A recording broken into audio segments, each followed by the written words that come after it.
Hey all, today's video is going to go over section 8 and 9, titration practice problems and learning about titration, and we'll even dip some into section 10. So how about your packet, and make sure you have a piece of scratch paper handy as well. Titration is a process where you identify a solution by neutralizing it, basically. So what happens with titration is you have a solution of a known concentration. Whenever you see that bracket, remember that means concentration. So it's where you have a solution of a known concentration and you use it to find the solution of an unknown concentration by doing titration. To do this, you place an indicator in a flask and you keep adding a certain amount of solution until it changes color. And when it changes color, you know that it's become neutral because it's reached the equivalence point. If you remember, phenolphthalein, when added to a base, turns pink.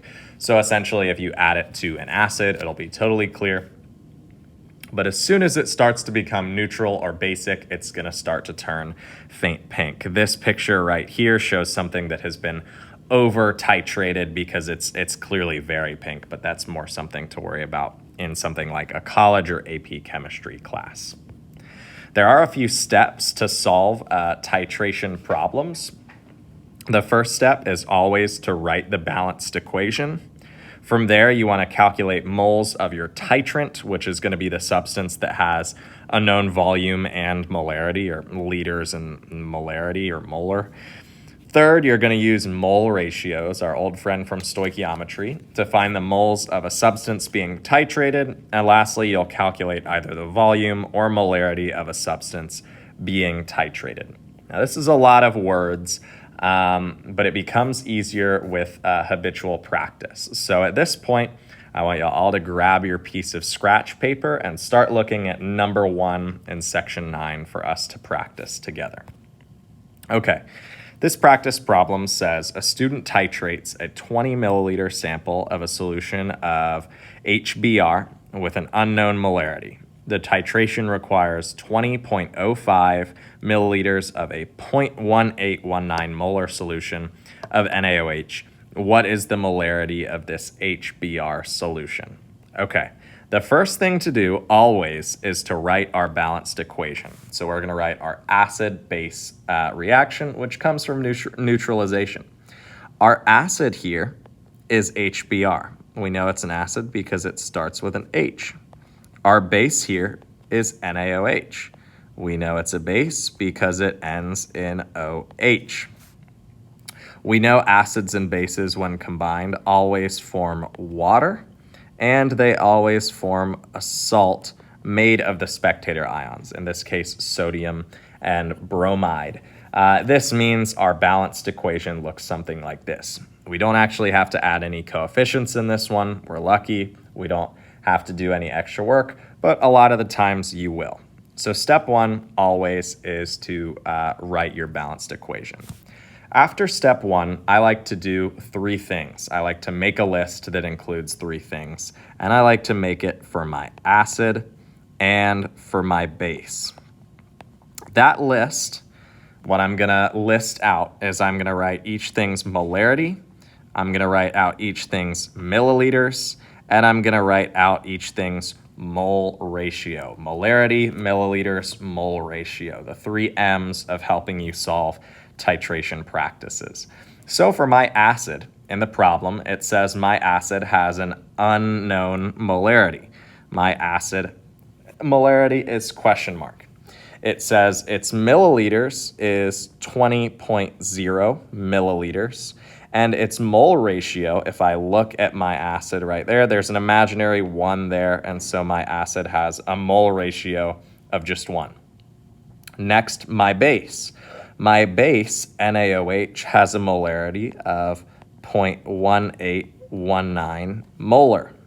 It has a milliliter volume of 20.05 milliliters. And it also, just like my acid, has a mole ratio of 1. There's only 1 mole in the balanced equation. This is going to be kind of my data table that I keep referring back to, so I don't have to go in and over again try to read my problem to figure out my answer. So what I'm asked in the problem is this. I'm asked, what is the molarity of my HBr solution? And if I see something, the only question mark I have in my table is for the molarity of my acid. If you fill out this table right, it should end up where your question mark falls where basically for the variable you're trying to solve for. So in other words, I don't really need to look back at the problem now. I just need to look at my data table. I'm trying to find molarity of my HBr solution. So where do I start? The thing that I'm going to start with is the one of the acid or the base that I know more about. I know more about the base because I have all three of my M's filled out for the base. And so I'm going to set up this old friendly equation where molarity equals moles per liter. And then I'm going to start plugging numbers in. Okay, for my base's molarity, I like to put M sub B or B sub M sometimes. My base molarity is equal to 0.1819 molar. And I'm going to put a little B there. That equals the moles of my base divided by the liters of my base, which is 20.05 milliliters, which equals 0.02005 liters of base, okay? It's important to write those B's because otherwise it can be confusing to know what you're solving for. So I've substituted in basically my missing numbers for molarity and liters, and I'm trying to solve for moles.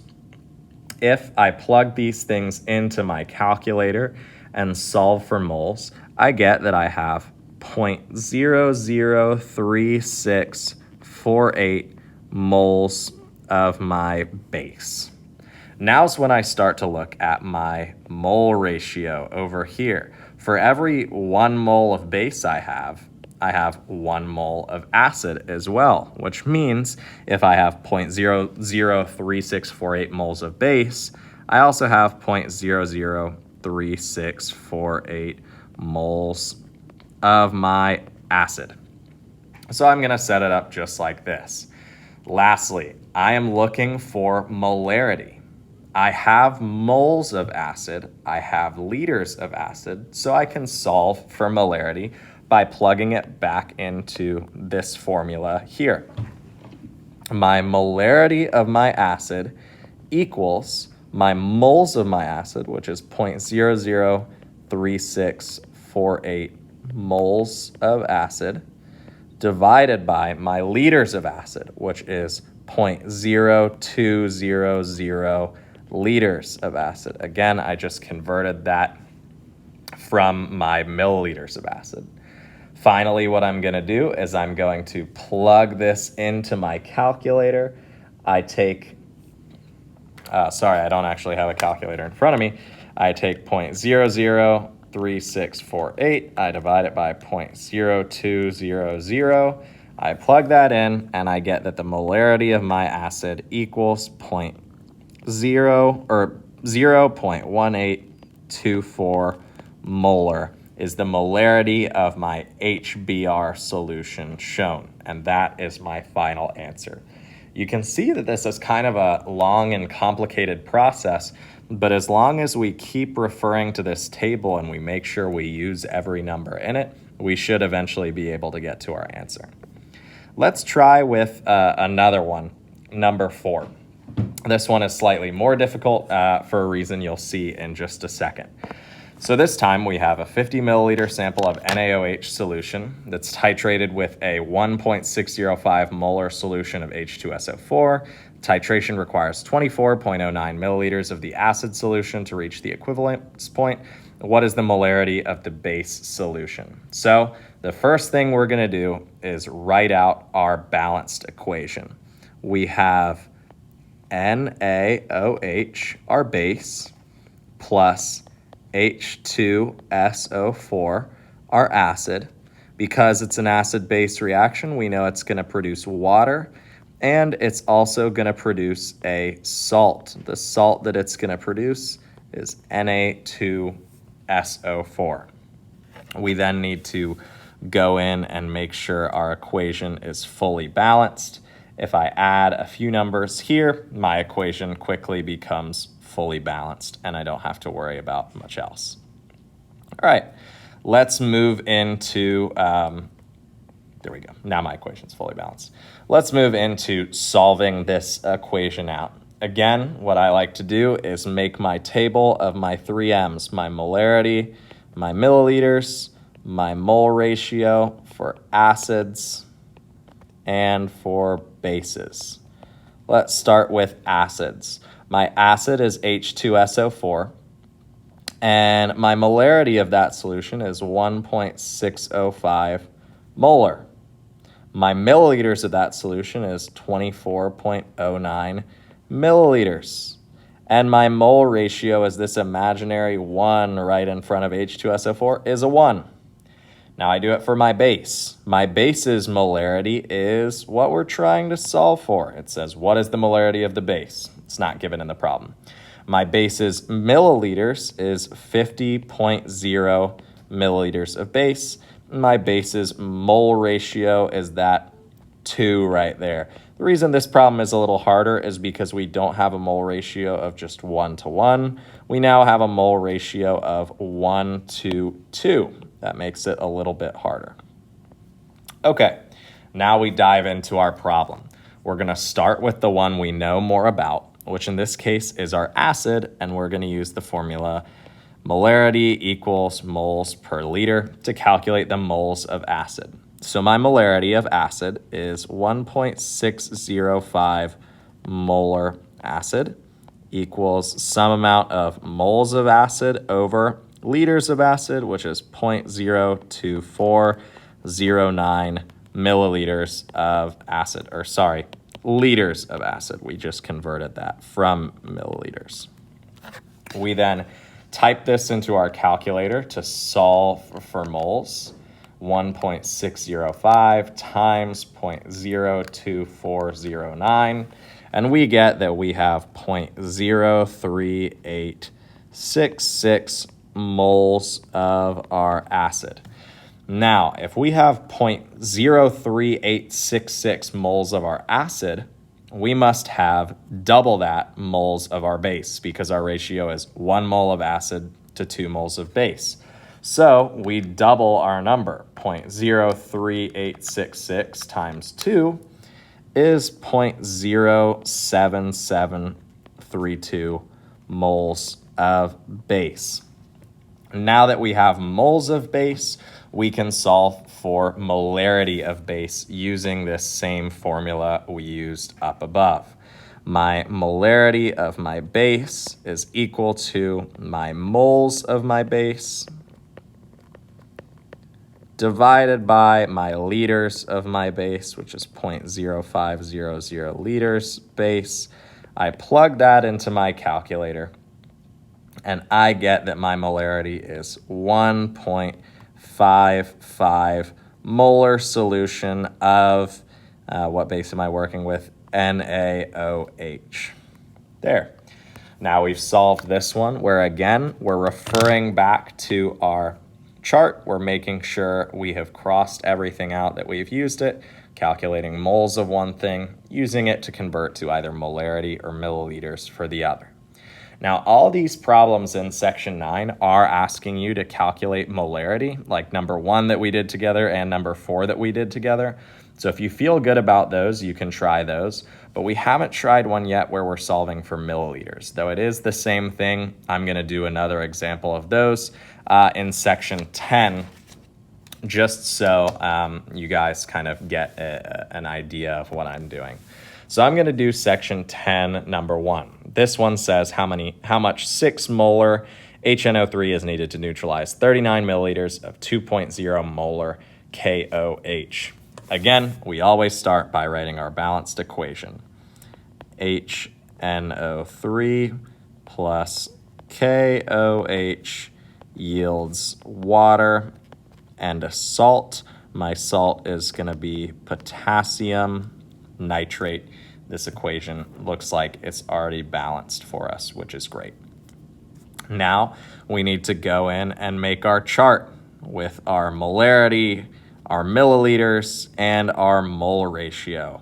Our molarity for our acid, I'm just going to label them A and B to save on time.